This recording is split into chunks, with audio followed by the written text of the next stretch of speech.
दोस्तों, इस आधुनिकता की दौड़ में हम खोते जा रहे हैं अपने संस्कारों को, हम खोते जा रहे हैं अपनी भावनाओं को, अपने परिवारों को। मैं हूं आपके साथ आरजे इंदु रजनी के माथे की बिंदु, और आज आपके लिए कोई कहानी लेकर नहीं आई हूँ।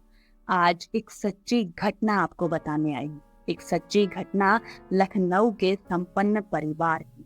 लखनऊ में एक बुजुर्ग ने एक चिट्ठी लिखकर अपनी आप को गोली मार ली और आत्महत्या कर ली। ऐसी क्या मजबूरी रही होगी उस दंपत्ति की, उस बुजुर्ग व्यक्ति की, जिसने अपने आप को गोली मारी। उस चिट्ठी के अंदर ऐसा क्या लिखा था, ये जानने से पहले इस परिवार की पृष्ठभूमि के बारे में जानते हैं। लखनऊ का एक बहुत ही संपन्न परिवार था। उनके 2 बेटे थे और दोनों के दोनों अमेरिका में रहते थे। दोनों अमेरिका की नामी गिरामी कंपनियों में सीईओ के पद पर थे। इसलिए यहाँ पर यह बताने की आवश्यकता नहीं है कि माता पिता ने अपनी औलाद को पालने के लिए कितना प्रयास किया होगा, अपनी औलाद की हर सुख सुविधा का कितना ख्याल रखा होगा कि आज दोनों के दोनों बेटे अमेरिका में अपने अपने परिवारों के साथ रहते हैं। और एक दिन पिता ने अपने छोटे बेटे के पास फोन किया। पिता का गला रुंध जाता है और पिता अपने छोटे बेटे से कहता है कि तुम्हारी माँ इस दुनिया में नहीं रही। तुम जितनी जल्दी हो सके टिकट बुक कराओ और यहाँ पर आ जाओ और अपने बड़े भाई को साथ में लेते आना। अब वह बेचारे अपनी पत्नी के पास पूरी रात बैठे रहते हैं, इंतजार में अपने दोनों बेटे कि दोनों बेटे आएंगे और अंतिम यात्रा में शामिल होंगे। जब सुबह हो जाती है, दोपहर हो जाती है। दोपहर को उनका छोटा बेटा चिंटू वहां पर पहुंचता है। उसको देखते ही पिता की आंखों में जैसे चमक सी आ जाती है। लेकिन जैसे ही उन्होंने देखा कि बड़ा बेटा साथ में नहीं है, वह चिंटू से पूछता है कि बेटा, मुन्ना कहाँ रह गया। मुन्ना जो घर में प्यार से बड़े बेटे को कहा जाता था।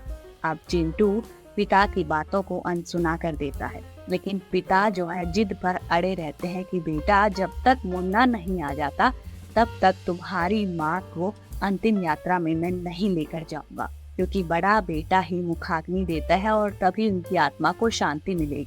और पिता के जिद करने पर चिंटू ने सच बता ही दिया। चिंटू कहता है कि बड़े भाई ने कहा है कि माँ के मरने पर तुम चले जाओ और जब पिता मरेंगे तब मैं चला जाऊं। चिंटू की ये बात सुनते ही पिता अपने कमरे में चले जाते हैं। अपने आप को बहुत संभालते हैं, कई बार संभालते हैं और एक चिट्ठी लिखते हैं। और उस चिट्ठी में लिखते हैं कि मैंने और तुम्हारी माँ ने, हम दोनों ने बड़े ही लाड और प्यार से तुम दोनों को पाला। तुम्हें हर वो सुख सुविधा दी जिसके तुम हकदार थे। आज तुम अपने अपने जीवन में कामयाब इंसान बन चुके हो। जब तुम्हारी माँ अंतिम सांसें गिन रही थी तो उसकी ये इच्छा थी कि तुम दोनों उसके आसपास रहो। वो तुम्हें अपनी बाहों में भरना चाहती थी, क्योंकि तुम आज भी उसके लिए वही चिंटू और वही मुन्ना थे। लेकिन तुम्हारी माँ इंतजार करते करते इस दुनिया से विदा हो गई। तुम्हारी माँ के पास मैं बैठा था तुम्हारा इंतजार करने के लिए कि तुम दोनों आओगे और अपनी माँ को अंतिम यात्रा के लिए लेकर जाओगे। लेकिन अफसोस कि सिर्फ चिंटू ही यहाँ पर आया है। तो मैं यह सोच सोच कर परेशान हो रहा हूँ कि जब मैं मर जाऊंगा तो मेरा इंतजार करने वाला कोई नहीं होगा, और मैं नहीं चाहता कि तुम दोनों में से कोई भी मेरी अंतिम यात्रा में आए। इसलिए मैं अपने आप को आज ही खत्म कर रहा हूँ कि तुम अपनी माँ के साथ साथ मुझे भी निपटा कर ही जाओ, और मेरी जितनी भी जो संपत्ति है वो वृद्धाश्रम में दे दी जाए, और आधी जो संपत्ति है वो सेना में बांट दी जाए। मेरे मेडल, मेरे फोटो सारे के सारे सेना में वापस लौटा दिए जाएं, और मैं इस समाज से हाथ जोड़कर माफी मांगता हूँ कि मैंने ऐसे असभ्य नागरिक पैदा किए। और इतना लिखकर वो उस चिट्ठी को बंद कर देते हैं, एक टेबल पर रख देते हैं और अपनी कनपट्टी पर गोली डाल देते हैं, अपने आप को खत्म कर लेते। दोस्तों, ये कोई काल्पनिक घटना नहीं है, यह घटना है सच्ची घटना, लखनऊ के परिवार की घटना। एक वृद्ध माँ बाप अपने बच्चों की राह देखते देखते किस कदर अपने आप को खत्म कर लेते हैं।